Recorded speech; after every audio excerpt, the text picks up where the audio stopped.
A warm welcome to our channel subscribers and animal lovers. It was the foothills of a beautiful mountain with dense vegetation. The time was late evening when animals usually go hunting. A wild boar cut through the dense shrubs and bushes, swiftly followed by a hunter with a torch in his hand. The flame in the torch was struggling to keep up with his pace. The boar was trying to lose the hunter by zigzagging, but his sight was clearly set on it, and he showed no intentions of giving up. He seemed like a local. Who else could navigate the terrain with such ease, avoiding the prickly plants and sheer drops dotting the mountain without compromising the speed? He simply knew where exactly to plant his foot. But it wasn't enough. The boar was getting away, so the hunter took a deep breath and almost became meditative, even while running in the dark, training his spear just ahead of where the boar was presently at, and launched the projectile. Almost instantly, a loud cry was heard, and no further movement was visible. He then walked up to the bush where the spear landed and started examining with the light from the torch. And to his surprise, the boar sprung on him and injured his ankle badly and ran away. Immobilized and in great pain, the hunter was too exhausted to take a moment and enjoy the beautiful clear night sky that was visible amidst the silhouette of treetops sparkling with thousands of stars.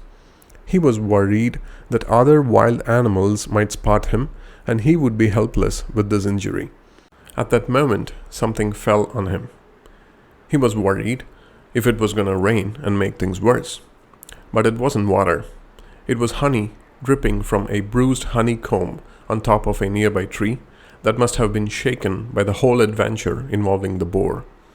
The hunter gripped the torch, hoping that the beast won't come after him. Little did he know that he had bigger problems at hand. A nearby shrub moved, and a huge bear appeared from behind it. The hunter was beginning to lose hope. Bears love honey and will destroy anything that comes in between. And the hunter knew it. His spear was stuck in the bush and he couldn't reach it in time.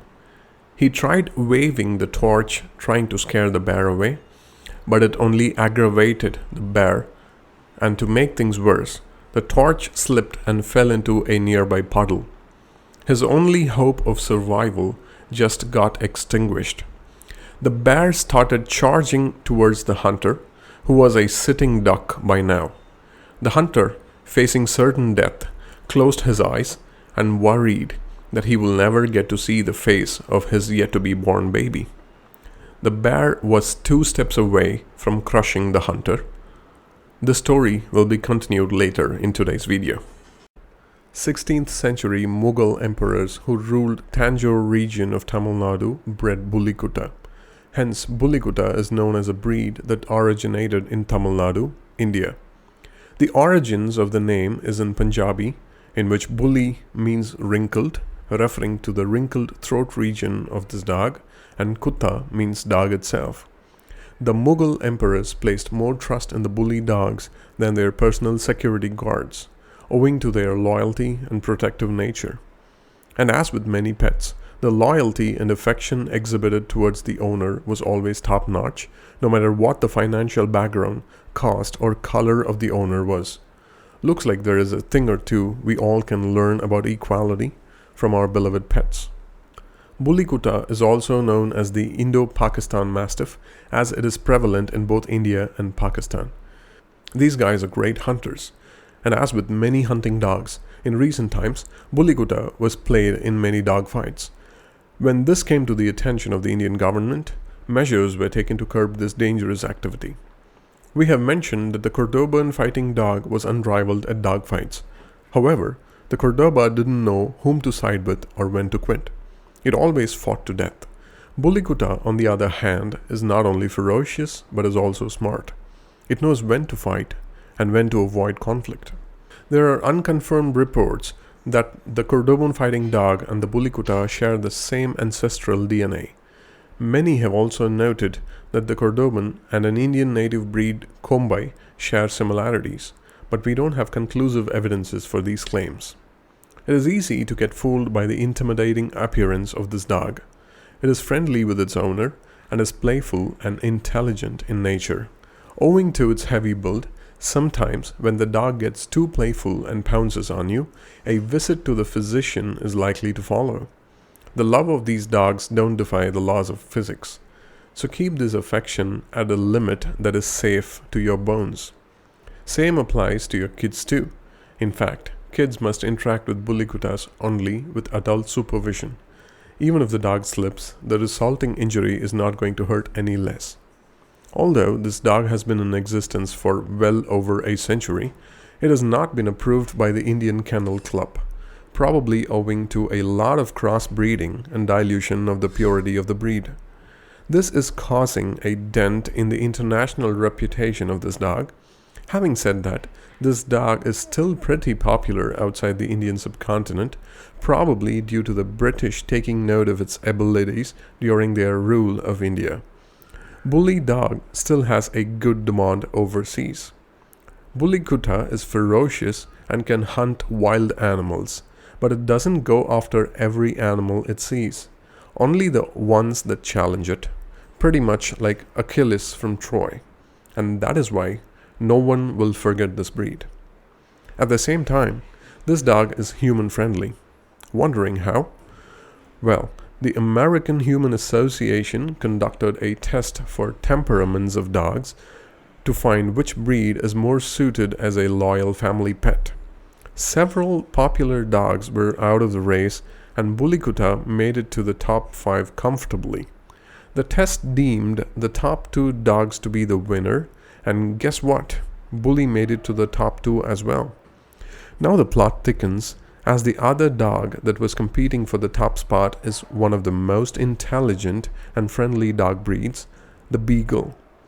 The public opinion was that there was no contest, as the Beagle would win this competition hands down. But to everyone's shock, Bully actually won the coveted title as the most loyal dog for families.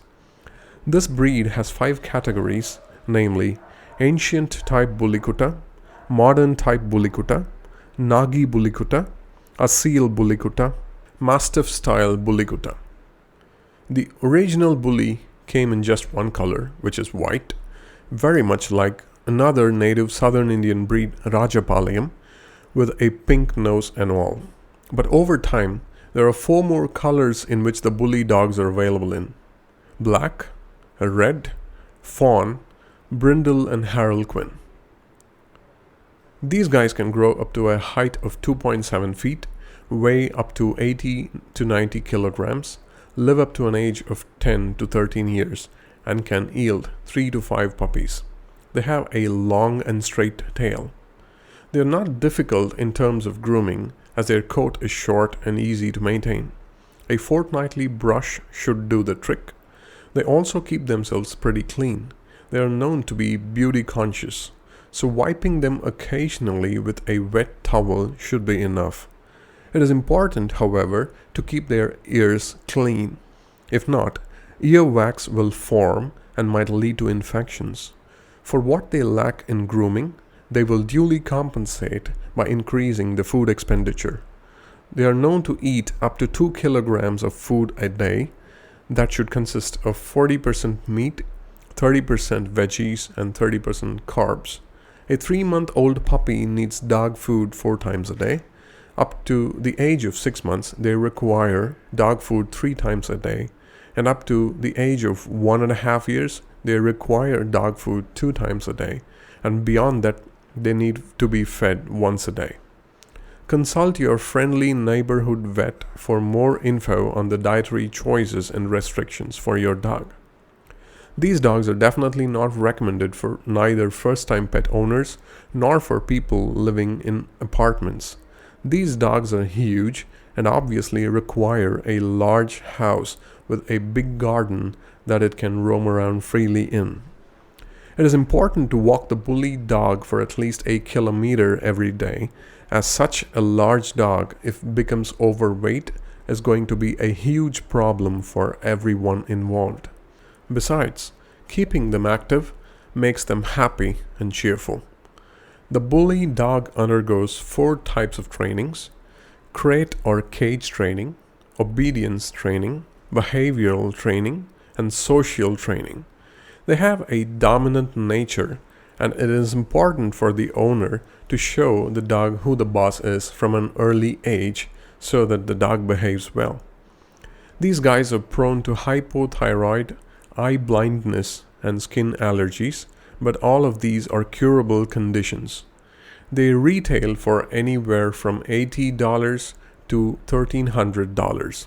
While buying these dogs, be sure to check out the parents to ensure no crossbreeding is involved. Coming back to the story we started at the beginning of this video, the angry charging bear was now a few foot away from the now helpless hunter, and there was a ruffle of a nearby shrub, followed by the bear falling to the ground. The baffled hunter opened his eyes and was stunned to see that his dog had followed his trail and has come to his rescue and attacked the bear, throwing it to the floor. The enraged bear attacked the dog with its sharp claws and swept the dog a few feet away. But as soon as the dog landed on its feet, it swiftly returned to its master, blocking the way of the bear. But the bear didn't learn its lesson. It still wanted the honey and was not willing to be turned away by a smaller animal. So it charged towards the dog, and this time the dog aimed and went right for the bear's throat. The bear crumbled to the floor, and only after the dog released its hold was the bear even able to roar, and retreated from that spot fearing for its life. Being guided by the roar of the bear, the villagers arrived at the scene and were astounded by how well the dog protected its master. They provided first aid to both the hunter and the dog and returned to their village safely. The hunter, upon full recovery, named his newborn after this dog as Alangu.